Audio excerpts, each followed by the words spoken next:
An estimated 7 million Americans are living with dementia, and it's estimated that the number of new dementia cases each year will double, reaching 1 million cases, new cases, per year by 2060. Now, Alzheimer's is the most common form of dementia, but when Bruce Willis was diagnosed with frontotemporal dementia in 2022, the little-known disease was suddenly in the spotlight, tragically associated with one of the most popular actors of our time. FTD doesn't affect a person's memory, but rather it affects the way a person behaves, the way a person speaks and communicates. It's the most common form of dementia in people under 60, but it often takes years to diagnose because it's not that well known or well understood. Bruce's wife, Emma Heming Willis, has made it her mission to not only shine a light on FTD, but to bring attention to the struggle of the 63 million people in America who are caring for loved ones. In her New York Times best-selling book, The Unexpected Journey, Finding Strength, Hope, and Yourself on the Caregiving Path, Emma provides a blueprint that she says she wishes she had when Bruce was diagnosed 3 years ago. I sat down with Emma a few moments ago for a wide-ranging conversation. Emma, great to have you on the show. First of all, I just want to ask, how is Bruce doing these days? I think all things considering, I think that he's doing okay with a really unkind disease. FTD is the most common form of dementia for people under the age of 60. And it can affect people in three different ways, either behavior, language, or movement. And for Bruce, he was diagnosed with primary progressive aphasia, so that affects his language and communication. So he's unable to communicate to you at all? He communicates. It's just in a different way that we have learned to adapt to. Yeah. It seems, FTD, as you said, is incredibly common, the most common kind of dementia for people under 60, but you had never actually even heard about it before Bruce was diagnosed with it.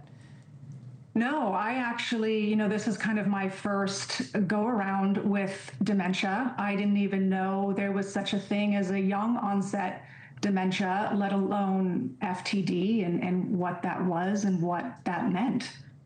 What were the first symptoms you first noticed that Bruce himself might have noticed? I think for me, what I noticed was that his stutter started to come back. Bruce had a severe stutter when he was a child that he held on to actually for most of his life, but was able to kind of get a handle on it, I think, in his adult years. And then I started seeing that it started coming back.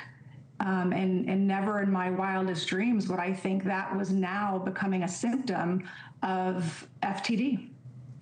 Very quickly, you found yourself in a place you never imagined in your marriage, in your life as a caregiver. There are more than 60 million people doing what you're doing right now, and it is not easy. In fact, it's so difficult. A neurologist told you that caregivers often die before the people they're caring for, that mortality rates are 63% higher. Yeah, and that was a statistic that I had never heard, and it was definitely my wake-up call to realize that caregiving can be really harmful to your health. And I didn't know that, and I was grateful yet alarmed that his neurologist shared that with me. And that was a call for me to start taking care of myself, because I needed to see and make sure that I could sustain this journey, not just for Bruce, but also for our two young daughters who were 8 and 10 when Bruce was diagnosed. How did you explain to your daughters what was happening with their dad? I think that they saw what was happening over time. Again, this has been a very slow, progressive disease. I've always been very open and honest with them. I think, there's this idea that we want to protect and not always say everything that is truthful, but I felt like it was important for them to understand what their dad was experiencing. And when we got the diagnosis, I told them what it was. And what I've learned from one of the experts that I bring into my book is that you give them the information and then you wait to hear what they might ask. And that's sort of how I've kind of navigated this with them.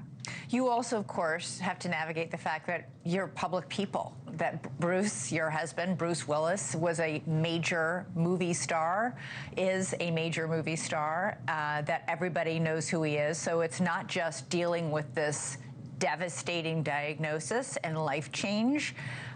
You're doing it all on a very public stage.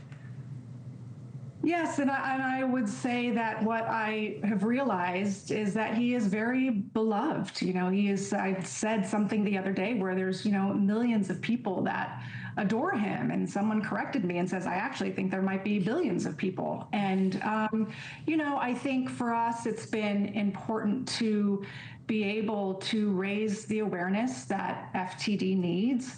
And that is because of Bruce and his global reach that he has.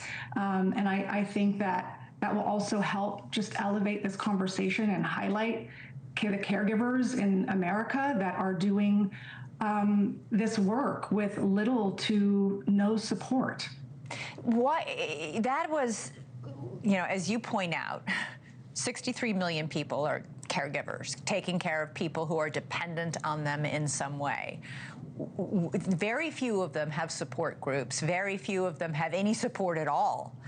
How did you struggle before you finally got that talking to by the neurologist who said, you need to take care of yourself? This is serious stuff, what is on your plate now. And if you don't take care of yourself, you won't live long enough to be able to help. Yeah, I think that what I really needed was the permission to be able to ask for help. I think as women, as caregivers, we want to take everything on and we feel like we can handle it all. And if we ask for help, then we're a failure and we're failing our person if we raise our hand. But what I've realized is that caregiving is not a solo mission, and this narrative needs to be changed around it, that we cannot sustain this journey if we aren't looking after ourselves and being able to bring in the help and the support that we need. And that can be formal caregiving or family and friends. And what I've learned from all the experts and specialists that I was able to bring into my book is that what they said was that caregivers wait too long to ask for help. And by the time they do, that eco care system that they have put into place has completely fallen apart. So we need to learn how to bring in family and friends to be able to support us.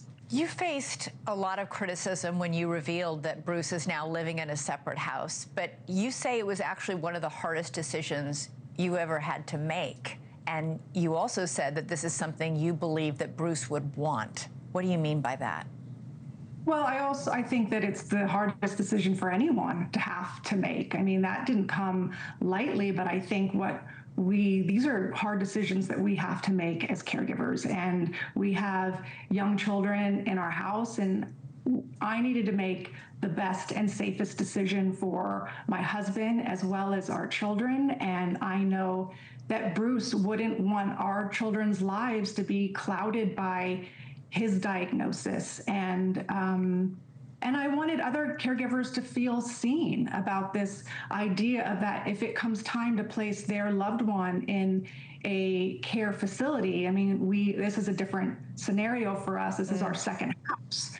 That you know, that they see that that they should feel supported, and that the criticism and the judgment that people receive is off the charts. But I wanted to be very transparent, and I hope that it would support the next caregiver who has to make a really hard decision like the one that I had to make.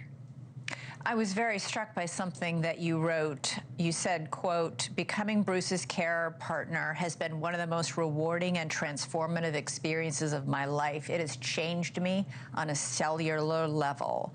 You also say that it's actually a blessing that Bruce doesn't know he has this FTD, that you said, quote, "If Bruce had said, 'Emma, I think something is wrong with me, I'm scared,' that would have been really distressing for you." Yeah, I mean, this is a neurological condition, and it's called anosognosia, which is where the person doesn't realize that they are experiencing a decline in their health. So it's not denial. This is just a part of the disease. So it's a blessing and the curse. But I am grateful. I am grateful that Bruce never tapped into the idea that he had FTD. Yeah. Does he remembers and recognizes you, his daughters, his children? Yeah, I mean, I think that's the common misconception about dementia as a whole. So I think when people hear dementia, they automatically think that the person doesn't remember you. But FTD isn't Alzheimer's, and FTD, affects the front part of our lobe and our temporal lobe, and that is where you hold behavior and language and communication. So Bruce doesn't have Alzheimer's, so he does know who we are. He remembers you, he just can't speak the words that he would probably very much love to speak to you. He doesn't need to. I think that's the beauty, is that we don't need words. We don't need words. We have a very deep connection, and we have learned to sort of meet him where he's at and just be supportive and be able to just love him. Emma Heming Willis, more and more people will be walking the path that you are currently walking. Thank you for guiding the way and giving people insight and permission to ask for help along what is a difficult path sometimes. Thank you so much. Thanks for having me, Elizabeth. Thank you so much.